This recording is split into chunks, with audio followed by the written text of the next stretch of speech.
สบายดีพี่น้องมาพบพอกับชาวผู้ไทยแล้วพี่น้องวันนี้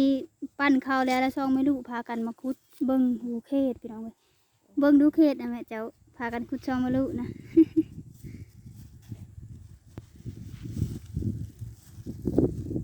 พี่น้องนี่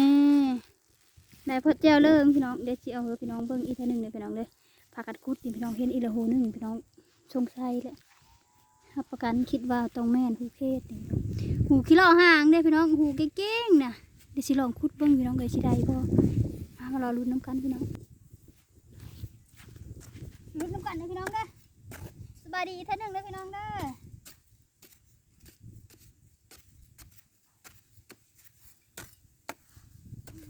สิได้บ่พี่น้องเอ้ยจักแล้วแม่เห็นแมงมุมเล็กอ่อนตัวหนึ่งเลยที่นี่มันมีแมงมุมน้องไม่เอาไปเลยไปเลยไปเลยไปเลยพ่อแม่พ่อแม่บ่ได้ยี่ซ้ำ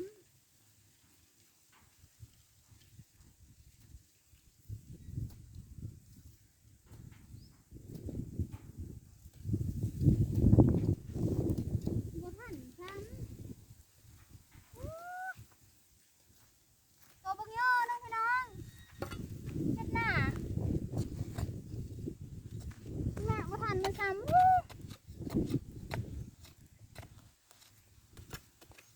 ก็สิทันเลยแท้บ่ทันซ้ำอุ้ยตายแล้วไปหาหูต่อไปพี่น้องเว้ยเดี๋ยวหูนี่อีกเดี๋ยวสิขุดอีกก้อนอยู่เนาะตัวบักย่อนึงแม่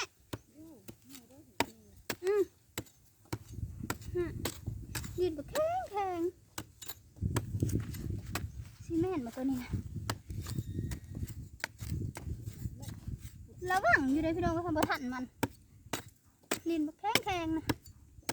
โอ้โหนี่อะไรกันเนาะ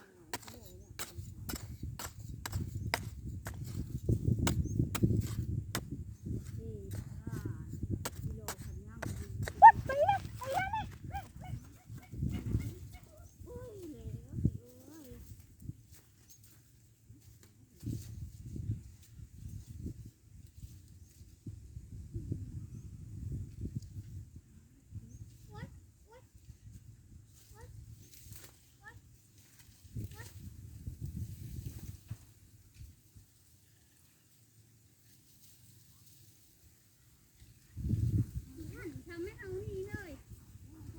ตัวแรกที่เด็กๆเนาะกระช่องสุกหรือกระดับกระช่องหรือกระดับสุก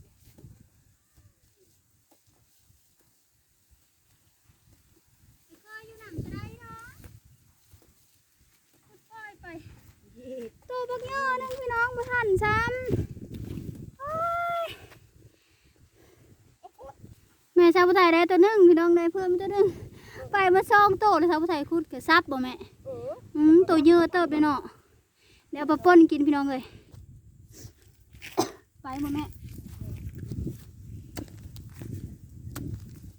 เขาก็อู้เฮ้ยเขากำลังเจอเดินไปชอบโต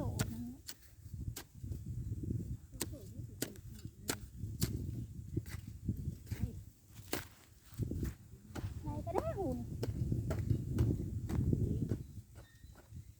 บ่มีซ้ำตัวนี้ครับโอ้คิดว่าสิมีอีกบ่เห็นซ้ำถ้ามันอ้อไปจับผูกเกยอยู่นะ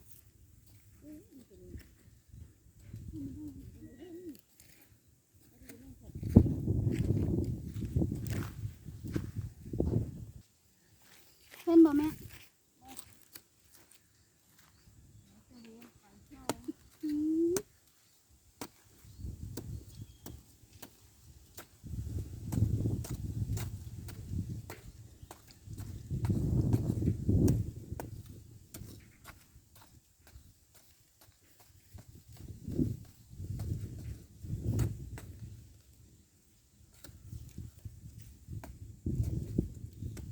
มันกินเราห่างใช่ไหมสีหล่อนี่ก็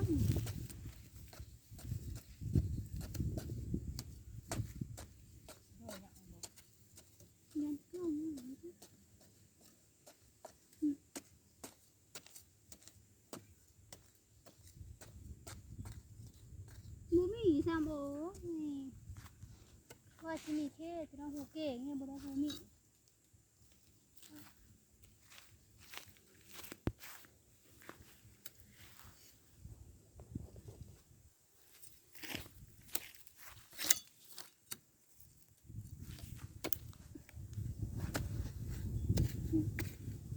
เรื่องหัวเก่งมันโคตรว่า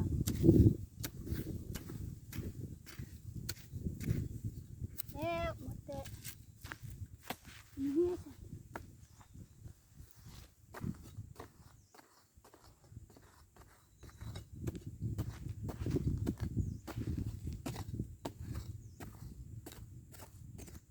สิชีวิตโอ้คิดว่าเป็นเขียดโมแมนซ้ำ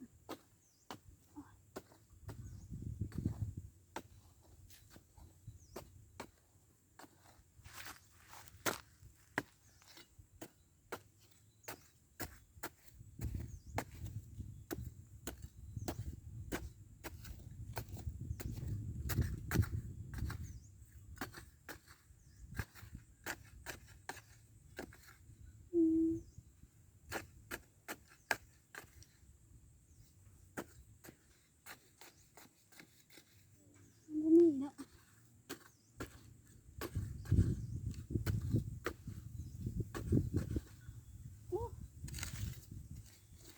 มีช้ำพี่น้องเลยว่าสิได้เคสป่ะ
ว่าที่บุมีพี่น้องเอ้ย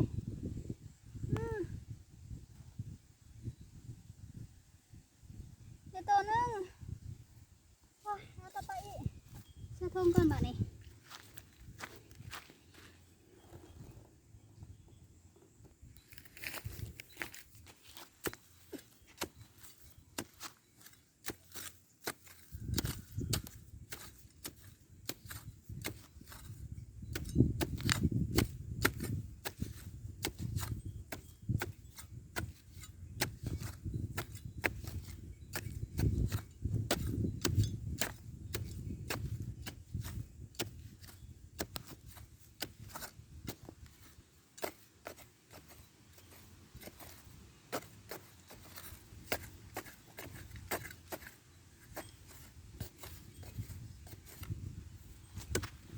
ว่าอูนี่มันคุดซื่อๆนะ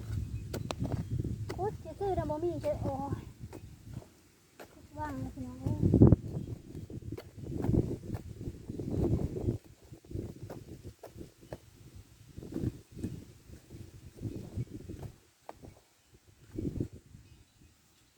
หูเป้าตัวเราบ่มีอะไรโอ้ตัวเก่งอยู่ได้บ่เห็น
พี่น้อง